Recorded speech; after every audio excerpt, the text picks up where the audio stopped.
아멘. 할렐루야. 네, 우리 사교고 일제요. 애쓰셨습니다. 이렇게 오시느라고 수고하셨습니다. 감사합니다. 네. 영하권 날씨로 떨어졌는데 여러분 감기에 걸리지 않도록 하나님이 도와주시기를 바라고 서로 한번 축복하세요. 감사합니다. 고맙습니다. 사랑합니다. 행복합니다. 어제 요전의 말씀이 4절이었죠. 4절의 말씀 같이 한번 고백합니다. 감사함으로 그의 문에 들어가며 찬송함으로 그의 궁정에 들어가서 그에게 감사하며 그의 이름을 송축할지어다. 아멘. 시편 101편은 그 앞에 다윗의 시 그렇게 되어 있습니다만은 그 내용 자체를 어떻게 표현하느냐면 재관시 그렇게 표현을 합니다. 무슨 말이냐면 이제 왕으로 등극할 때, 왕으로 즉위할 때 그때에 부르는 그 노래입니다. 내가 이제 왕으로서 하나님 앞에 이렇게 왕으로 살겠습니다.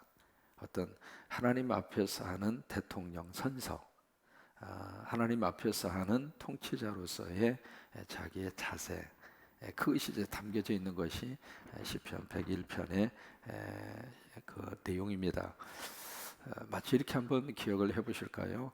그 미국의 대통령이 취임식 선서를 할 때 손에다가 이렇게 부인이 몰래 하나 이렇게 들고 있어요. 그러면 그 위에다가 손을 얹고 그 오른손은 들고 대법원장 앞에서 취임식 선서를 합니다. 그 부인이 들고 있는 것이 바로 뭐냐면 뭘 것 같아요? 성경입니다. 오바마 같은 경우에 있어서는 그 미셸이라고 하는 부인이 성경을 2권을 들고 왔거든요. 2권의 성경을 부인이 들고 있고 그 위에다가 왼손을 놓고 오른손을 들고 사역을 했는데 아주 참 특이한 성경을 가지고 왔어요. 그 성경은 본인들이 가지고 옵니다. 가지고 오는데 일반적으로 이제 그 어머니가 쓰는 성경을 가지고 와요. 어머니가 대대로 쭉 쓰는 그 성경을 가지고 와서 그 성경 위에다가 손을 얹고 그리고 선서를 하게 되는데 오바마 같은 경우에 있어서는 그 링컨이 쓰던 성경하고 그 다음에 마틴 루터 킹 그 목사님이 쓰시던 성경하고 그 2권의 성경을 가지고 와서 거기다가 손을 얹고 선서를 한 겁니다. 그 선서하는 내용이 바로 뭐냐면 나 버락 오바마는 미국의 대통령으로서 뭐 직무를 성실히 수행하고 뭐 헌법을 보존하고 수호하고 지킬 것을 다짐합니다. 뭐 제가 꼭 대통령 된 듯한 그런 느낌인데 그런 내용을 가지고 이렇게 선서를 해요. 선서를 하고 그리고 거기에는 이제 선서 문구에는 들어있지 않지만은 거의 전통적으로 꼭 하는 말이 있습니다. 그 말이 무슨 말이냐면 하나님 도와주세요. 이 말이 반드시 들어갑니다. 저는 이제 미국의 그 대통령 취임식을 이렇게 중계를 보면서 무슨 생각이 한번 들었느냐면 야 저건 예배다. 그 생각이 들었어요. 거기 나와서 막 이렇게 노래를 부르는데요. 그 노래가 전부 다 성가대 가운을 입고 와서 찬양대가 찬양을 하고요. 이제 그 모습을 보면서 저것은 한편의 예배구나라고 하는 생각이 들 정도로 경건하면서도 신앙적인 어떤 고백이 들어있으면서도 그래서 마지막 문구에는 없어도 아까 말씀드린 것처럼 꼭 거기에다가 하나님 도와주세요. 하나님 도와주세요. 그게 이제 물론 거기에 꼭 그 성경책을 가지고 와서 성경 위에다 손을 얹고 선서하라는 법은 없어요. 근데 거의 전통적으로 그렇게 취임식을 할 때 선서를 합니다. 이제 그런 것처럼 이 시편 101편이 다윗이 하나님 앞에서 하나님 나 이렇게 왕으로서 살겠습니다. 하나님 나 통치자로서 이런 모습으로 내가 통치를 하겠습니다. 이제 그런 마음을 가지고 시편 101편의 말씀을 기록을 합니다. 1절로 2절에 보시면 그의 통치 철학이 나옵니다. 참 기가 막힌 멋진 통치 철학이에요. 1절과 2절에 보시면 내가 인자와 정의를 노래하겠나이다. 통치 철학의 양대축, 첫째는 사랑, 두 번째는 정의. 이게 이제 다윗의 통치 철학입니다.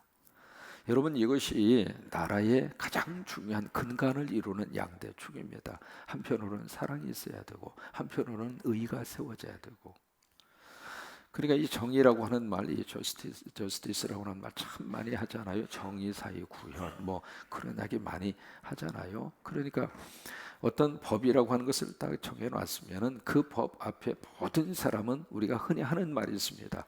법 앞에 모든 사람은 어떻게 해야 된다. 근데 이게 안 지켜지니까 문제예요. 힘 있는 사람은 빠져나가고 힘 없는 사람은 어쩔 수 없이 지켜야 되고, 또 그 법을 지키는 사람만 속으로 재수 없이 걸려가지고 억울하게, 이런 마음을 갖기 시작하면 그 사유에 근간이 뿌리째 흔들리는 거예요. 그러니까 이 다윗은 자신의 통치 철학을 딱 제시하면서 나는 사랑과 법을 축으로 삼겠다. 그렇다고 그래서 여러분, 법만 계속 그냥 법의 울타리 테두리 안에다가 사람을 가두려고 그러면 사람이 어떻게 삽니까? 그러니까 이 두 가지의 축이 다윗이 하나님 앞에서 선서를 하고 있는 그의 통치 철학이거든요. 그래서 내가 인자와 정의를 노래하겠나이다. 여호와의 내가 주께 찬양하리이다. 2절에 보시면은 내가 완전한 길을 주목하오리니 주께서 어느 때나 내게 임하시겠나이까. 내가 완전한 마음으로 내 집안에서 행하리이다. 여기 완전하다고 하는 이야기는 흠이 없다 그 말이에요. 내가 흠이 없는 삶과 흠이 없는 양심을 내가 가지고 대통령이 되겠습니다. 그 말이에요. 이게 참 중요한 하나님 앞에서의 선서입니다. 내가 통치자로서, 대통령으로서 우리 백성들 앞에, 그리고 내 통치 영역에 영향을 받는 그들에게 있어서 흠이 없는 삶을 살겠습니다. 여러분, 사람이 어떻게 흠이 없겠어요? 다 흠이 있을 수밖에 없습니다. 지금 트럼프가 이제 내년 2월이면 미국의 대통령이 되는데 가장 위험한 사람이 지금 백악관에 들어간다. 아니, 전 세계에서 아주 노골적으로 그렇게 이야기를 하잖아요. 근데 트럼프에 있어서 우리가 모르는 것 몇 가지가 있습니다. 그 중에 하나가, 트럼프가 본인 스스로가 그런 말을 합니다. 내가 가장 사랑하는 책은 성경이다.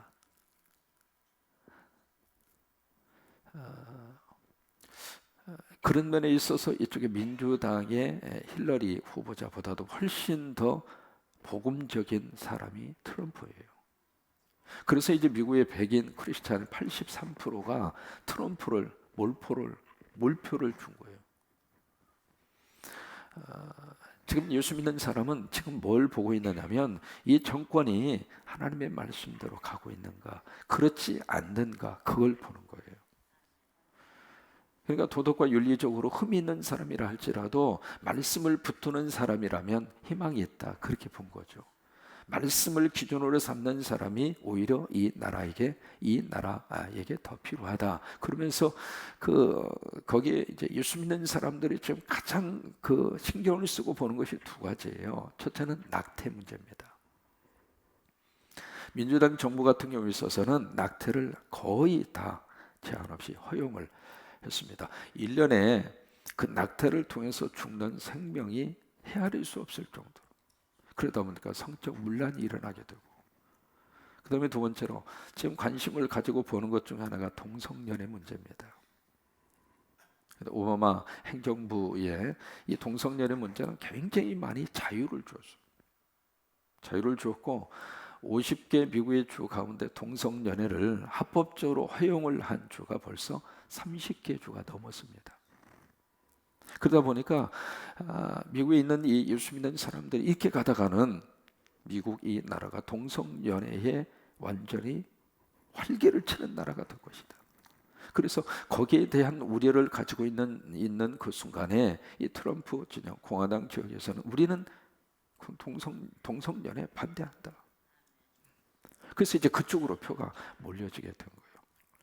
앞으로 여러분, 한국도요, 그 두 가지 문제가 우리 예수 믿는 사람 꼭 생각을 해야 돼요. 뭐냐면 저 사람이, 그리고 저 사람이 속한 그 정당이 성서적으로 가려고 하는가, 하나님의 말씀대로 가려고 하는가, 그걸 보고 우리가 판단을 해야 할 지혜가 필요해요. 어쨌든 트럼프는 자신이 가장 좋아하는 책이 성경이다. 말로만 안 하고 진짜로 그렇게 했으면 좋겠어요. 여기 다윗은 2절에서 그렇게 이야기하는 거예요. 내가 흠이 있는 인간이지만 내가 왕으로서 흠이 없는 삶을 살도록 나 하나님 앞에서 약속하겠다. 그 자세가 필요하잖아요.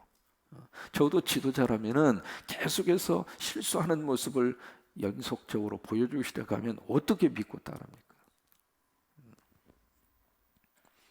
그러면서 3절과 4절에 두 번째, 나는 바른 일을 하겠습니다.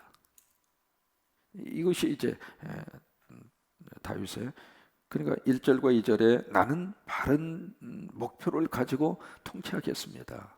그 내용이라면 두 번째 3절과 4절에서는 내가 바른 일을 하겠습니다. 그게 이제 하나님 앞에서 서약을 하고 있는 내용입니다. 3절에 보시면 나는 비천한 것을 내 눈앞에 두지 아니하겠다.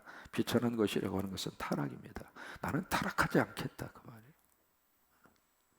적어도 나는 이 통치자로서, 이 대통령으로서 있는 기간 동안에 마치 수도사처럼, 성직자처럼 나는 절제하고 나는 타락하지 않겠습니다.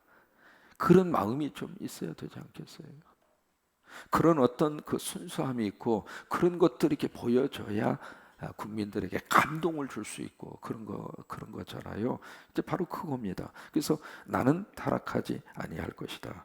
그리고 배교자들의 행위를 내가 미워하오리니 나는 그 어느 것도 붙들지 아니하리이다. 4절에 사악한 마음이 내게서 떠날 것이니 악한 일을 내게 알지 아니하리이다. 내가 바른 것이 아닌 것은 내가 마음을 두지 않겠습니다. 여러분, 이런 대통령이 있다면 얼마나 감사할까요? 그죠? 여러분, 이런 마음은 어디에서 나올까요? 하나님을 두려워하는 마음이 있어야 그게 나옵니다. 인간은 인간 앞에서 절대로 이런 마음 먹지 않습니다. 조금이라도 힘이 있으면 아유, 그 힘의 자리에 올라가면 사람 그러잖아요. 세상에 동장만 되어도 어깨에다 힘을 주고 딱 내가 동장입니다. 동원들이 동장님 안 하면 기분 나쁘게 생각하고 인사를 안 하면 저 사람 내가 동장인데 인사를 안 하느냐고. 그런 사람이 군사는 없는데 다른 지역은 있다고 그러잖아요. 그게 무슨 벼슬이라고 말이죠. 조금만 장자리에 올라가면 눈에 뵈는 게 없어. 근데 이 모습이 교회 안에도 그대로 들어오면 안 된다 그거예요. 목회하면서 가장 많이 들은 말이 있습니다. 평신도로 그렇게 열심히 사역하고 열심히 순종하고 헌신하던 분이 장로만 되면 그냥 어깨에다 힘주고 말이에요. 그 하나님이 기뻐하지 않는 거예요. 목사 안수만 받으면 그때부터 교인들이 눈에 뵈지를 않는 그런 목사가 있다면 그게 제대로 된 목사입니까? 그래 안 그래요? 목사한테는 그렇게 이야기하면서 왜 평신도 지도자들은 그런 사람들이 생기느냐 말이죠. 왜 그래요? 그러니까 우리가 하나님을 두려워할 줄 알아야 돼요. 그러니까 이 다윗이 이 자기의 통치 철학을 딱 발표를 하면서 나는 하나님이 두렵다. 그러니까 이런 고백을 하나님 앞에서 할 수가 있는 거예요. 그 다음에 참 기가 막힌 고백을 5절 이하에서 합니다. 내 주변 사람들, 내 참모로 쓰는 사람들은 내가 이런 사람들을 쓰겠습니다. 5절에 보시면 자기의 이웃을 은근히 헐뜯는 자를 내가 멸할 것이고 눈이 높고 마음이 교만한 자를 내가 용납하지 아니하리로다.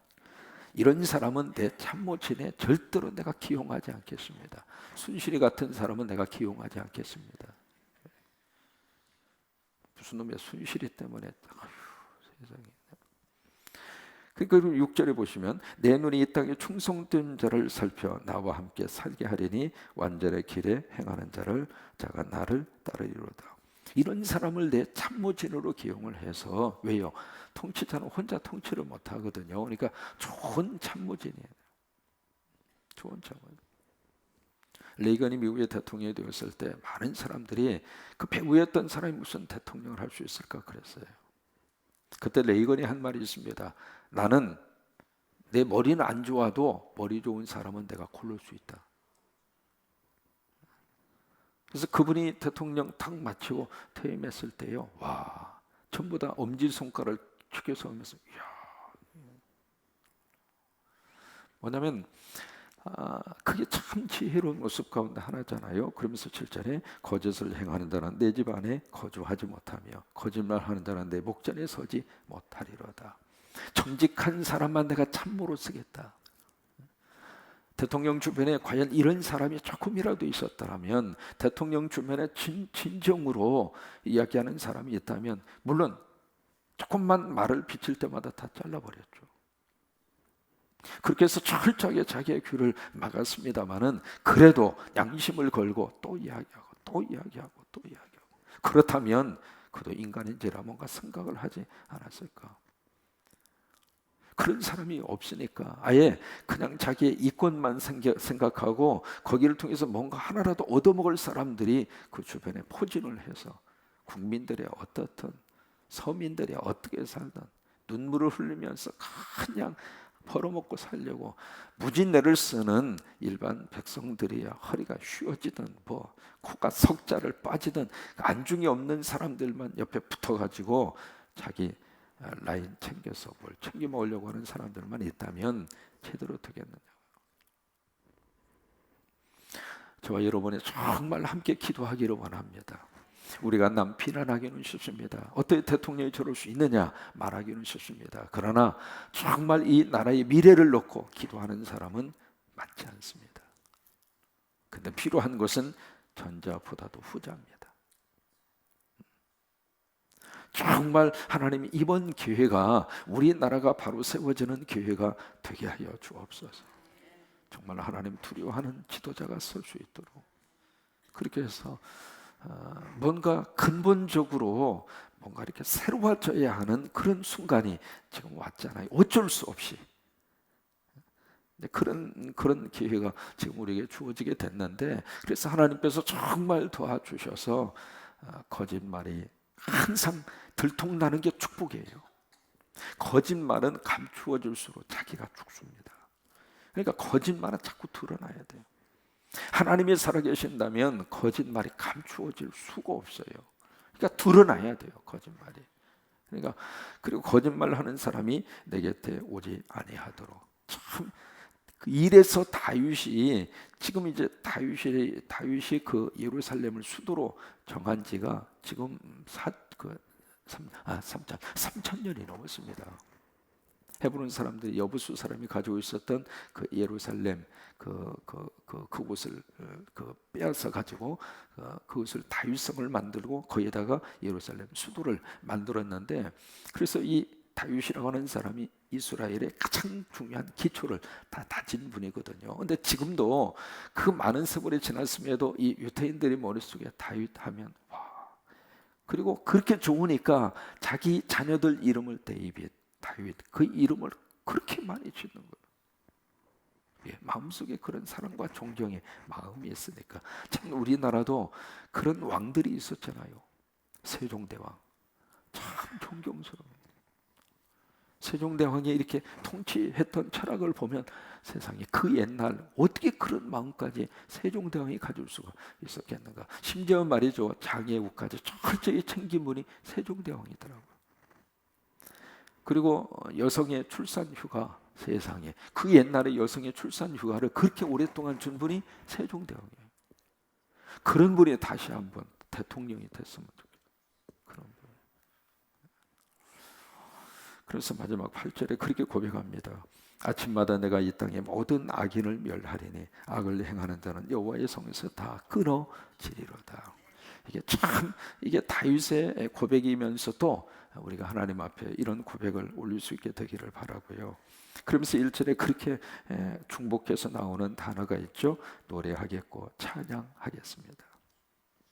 그래요. 노래하고 찬양할 그런 좋은 통치자. 또 우리 스스로도 그렇잖아요. 여러분 모두도 집에서의 다 전부 다 리더자고 다 리더십을 가지고 있는 분들.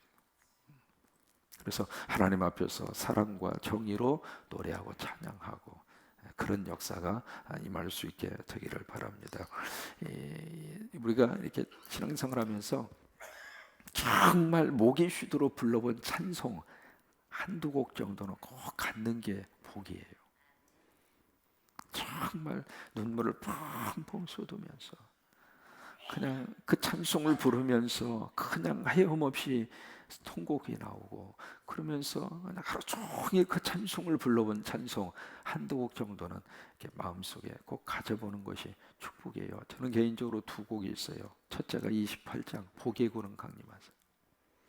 그 찬송 눈물을 펑펑 쏟으면서 얼마나 뜨겁게 그 찬송을 불렀는지요. 지금도 이 복의 구름 강림하사 그 찬송 부르면 그때 생각이 나는 거예요. 두 번째가 나의 하나님. 그 찬송 하루 종일 밤새도록 불렀어.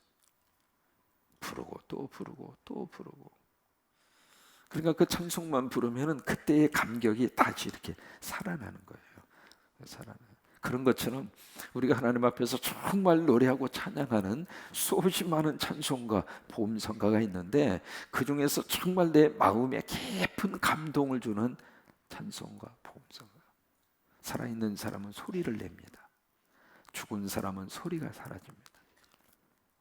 삼풍백화점 붕괴가 됐을 때, 911 테러 사건이 일어났을 때 그때 막 수색을 합니다. 어디를 수색을 하는가? 소리 나는 데에다가 귀를 기울이는 거예요.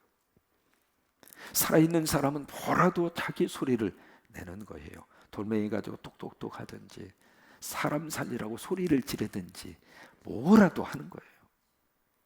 예수 믿는 사람은 더미에 깔렸어도 그 속에서도 기도하고 찬송 소리를 내는 거예요. 내가 살아있다고 하는 거예요.